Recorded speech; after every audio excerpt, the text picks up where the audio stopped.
Dictation 100 शब्द प्रति minute रहेगा, जिसका पीडीएफ फाइल हमने हमारे Telegram channel study with HP Swami पर डाल दिया है और उसका लिंक वीडियो के डिस्क्रिप्शन में डाल रखा है। डिक्टेशन स्टार्ट होगा 5 सेकंड बाद।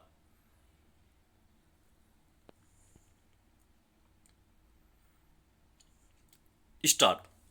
देश से जुड़ी 2 ताजा खबरें हैं।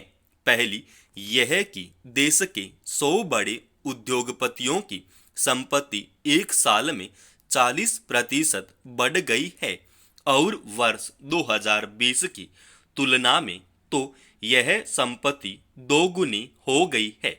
इससे दुनिया में देश का नाम चमका है, जिस पर गर्व किया जाना चाहिए। यह देश की तरक्की और समृद्धि को भी निरूपित करती है। दूसरी खबर यह है कि केंद्र सरकार ने गरीबों के लिए मुफ्त अनाज योजना की अवधि बढ़ाकर दिसंबर 2028 कर दी है। यानी गरीबों को हर महीने जो मुफ्त अनाज मिल रहा है वह दिसंबर 2028 तक उन्हें ऐसे ही मिलता रहेगा। यह मायूस और नाउम्मीद करने वाली स्थिति है। हमारे लोग भूखे न मरें, उनका पेट भरना चाहिए। इससे कोई नाइतफाकी नहीं हो सकती, पर उन्हें अगले 4.25 साल भी पेट भरने के लिए मुफ्त अनाज पर निर्भर रहना पड़ेगा। यह तथ्य चिंता पैदा करने वाला है। यह दर्शाता है कि सरकार के पास मुफ्त अनाज पा रहे 80 करोड़ से ज़्यादा लोगों का जीवन स्तर ऊंचा उठाने का कोई खाका नहीं है और इतनी बड़ी आबादी अगले 4.25 साल में भी घर की जरूरत का अनाज खरीदने तक की स्थिति में नहीं आ पाएगी। तब हमारे उद्योगपतियों के द्रुत गति से अमीरी की ऊंचाइयों के सोपान दर सोपान तय करने पर गर्व कैसे किया जा सकता है। यह पहलू तो इसका संकेत है कि इस एक साल में देश में अमीर और गरीब के बीच की खाई बहुत बढ़ गई है। आने वाले 4-4.25 साल में यह अंतर और ज़्यादा बढ़ने वाला है। यह तो असमानता की स्थिति है और बुरी बात यह कि असमानता का स्तर क्रमशः बढ़ता जा रहा है। किसी एक का बढ़ता जाना और दूसरे का उसी अवस्था में पड़ा रहना या उससे भी नीचे जाना देश के समग्र विकास और समृद्धि का पर्याय कदापि नहीं हो सकता। इसके तो दुष्परिणाम ही सामने आएंगे। कभी अस्थिरता, कभी अराजकता, कभी भ्रष्टाचार, तो कभी संवर्ग संघ के रूप में। नीति नियंताओं, सरकार और नागरिकों सबको इस पर विचार करने की जरूरत है कि असमानता की इस खाई को कैसे पाटा जा सकता है। इसके कई रास्ते हो सकते हैं। सबसे ताज़ा उदाहरण रतन टाटा का है, जिन्हें पूरी दुनिया ने परोपकारी उद्योगपति माना है। उन्होंने अपना उद्योग बढ़ाने के साथ साथ हजारों लोगों का जीवन स्तर ऊंचा उठाने का काम भी किया। विकास की सही परिभाषा यही है, दूसरों को उठाते हुए खुद ऊंचा उठना। यह रास्ता उन्होंने चुन सब कुछ उद्योगपतियों पर नहीं छोड़ा जा सकता। सरकार को भी इसके लिए कमर कसनी होगी और कैसे निर्धन को सामान्य, सामान्य को मध्यम वर्ग और मध्यम वर्ग को उच्च वर्ग में तब्दील करना है। इस बारे में सोचना होगा। रिजर्व बैंक की नवगठित मौद्रिक नीति समिति की पहली बैठक में सदस्यों ने मतदान कर 5-1 से ब्याज दरों में कोई बदलाव न करने का फैसला भले ही किया हो, पर अपने रुख में बदलाव कर आने वाले दिनों में रेपो रेट में कटौती का संकेत जरूर दे दिया है।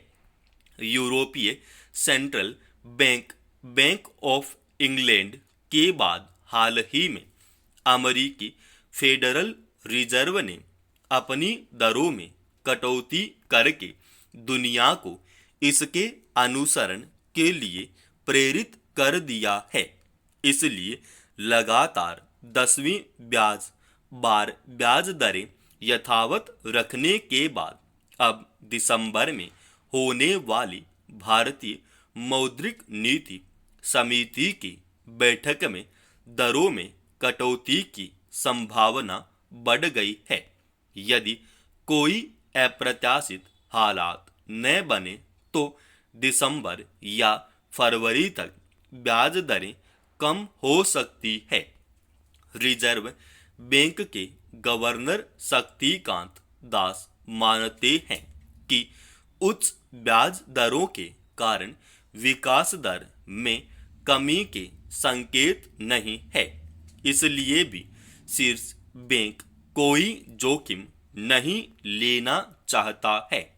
फिर भी अच्छी आर्थिक स्थिति का लाभ नीचे तक उतर सके, इसलिए ब्याज दरों में कटौती की उम्मीद लंबे समय से की जा रही है। रिजर्व बैंक के लिए खाने पीने के सामान में महंगाई चिंता की बात बनी हुई है। हालांकि फरवरी के 8.6% से घटकर यह अगस्त में 5.66% हो गई है। केंद्रीय बैंक को उम्मीद है कि सितंबर में खाद्य मुद्रास्फीति में उछाल के बावजूद आने वाले महीनों में कीमतों में कमी आएगी, क्योंकि अच्छे मानसून के कारण देश में कृषि उत्पादों की स्थिति बेहतर होगी और खाद्यान्न भंडार भी भरा रहेगा। शीर्ष बैंक को अंतरराष्ट्रीय अशांति, इजराइल, गाजा, ईरान, रूस, यूक्रेन और मौसम में अप्रत्याशित बदलाव के कारण अर्थव्यवस्था के लिए विपरीत हालात पैदा होने की भी आशंका है। मध्य पूर्व में संघर्ष बढ़ने पर कच्चे तेल की कीमतों में उछाल आ सकता है और विदेशी मुद्रा भंडार पर इसका विपरीत असर पड़ सकता है। जाहिर है, भारतीय अर्थव्यवस्था के लिए फूंक फूंक कर कदम रखना होगा। रिजर्व बैंक यही कह रहा है। अब यदि अनुमान के अनुसार अगले वित्त वर्ष की पहली तिमाही में मुद्रास्फीति दर घटकर 4.3% रह जाती है, तो माना जाएगा कि महंगाई दर मोटे तौर पर नियंत्रित है। रिजर्व बैंक ने इस साल विकास दर 7.2% रहने का अनुमान लगाया, जो अन्य रेटिंग एजेंसियों से ज्यादा है। उदाहरण के लिए ICRA ने भारत के विकास की दर 7% तो क्रिसिल ने 6.8% रहने की उम्मीद की है।